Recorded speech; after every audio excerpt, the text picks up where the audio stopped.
আসসালামু আলাইকুম। আজ যে ঘটনাটি বলবো সেটা ঘটেছে আমার দুটি ভাইয়ের সাথে। আমার দুই ভাই ঢাকায় চাকরি করত, আর আমার বড় ভাই থাকত বিদেশে। আমার বড় ভাই বিদেশে থেকে আসে বিয়ের জন্য বাংলাদেশে, আর সেই বিয়ের অনুষ্ঠানে যোগ দিতে আমার দুই ভাই ঢাকা থেকে আমার গ্রামের বাড়িতে রওনা হয়। তারা অফিস শেষ করে সন্ধ্যায় গাড়িতে উঠে এবং রাত 2:30 বাজে বাসস্ট্যান্ডে নামে। তখন গ্রামের বাসস্ট্যান্ডে গাড়ি করা কম থাকে। দুই ভাই এক ভাগ্যক্রমে পাওয়া যায়। আমার দুই ভাই কেন রিক্সা ও ভ্যান গাড়ি খুঁজে পায় না। তারা হাঁটতে হাঁটতে রওনা দেয়। কিছু দূর আসার পর দেখে একটা ভ্যান।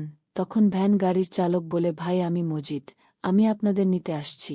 আমার ভাই জানতে চায় তাকে কে পাঠিয়েছে। তখন মজিদ বলে, আপনার বাবা পাঠিয়েছে, আমার আসতে একটু দেরি হলো। উঠেন ভ্যানে। তখন আমার দুই ভাই ভ্যান গাড়িতে উঠে। তারা খেয়াল করে ভ্যান গাড়িতে কেন হেরিকেনের বাতি নাই। বলে রাখা ভালো, যারা গ্রামে রিক্সা ভ্যানে চলাফেরা করে তারা রিক্সা ওখানে নিচে একটি করে হেরিকেনের বাতি রাখে রাস্তা দেখতে। তখন মজিদ বলে, ভাই জ্যোৎস্না রাত, হেরিকেনের দরকার নেই, হারিকেনের তেল শেষ হয়ে গেছে, রাস্তা দেখা যায়। আমার দুই ভাই আসতে আসতে মজিদের সাথে গল্প করছিল গ্রামের সবার বিষয়, কিন্তু মজিদ অস্বাভাবিক কথাবার্তা বলছে, ও কান্না করতেছে। আমার ভাইরা তখন জানতে চায়, তুই কি গাঁজা খাস? রূপনাই নামের একটা গ্রামের রাস্তা বিশাল বড় বেলি ব্রিজ এবং পুরান। সেখানে এসে মদিন আস্তে আস্তে ভ্যান রেখে ব্রিজের নিচের দিকে নেমে যায়। আমার ভাইরা জানতে চায় সে কেন ব্রিজের নিচের দিকে যাচ্ছে। আমার ভাইরা ভাবছে তার হয়তো প্রাকৃতিক ডাকে সাড়া দিতে গেছে। তখন মজিদ বলে, ভাই আমি আর যেতে পারবো না, আমি এখানে থাকি। তখন আমার ভাই বলে, এটা কি বলিস? কি হয়েছে মদিনা?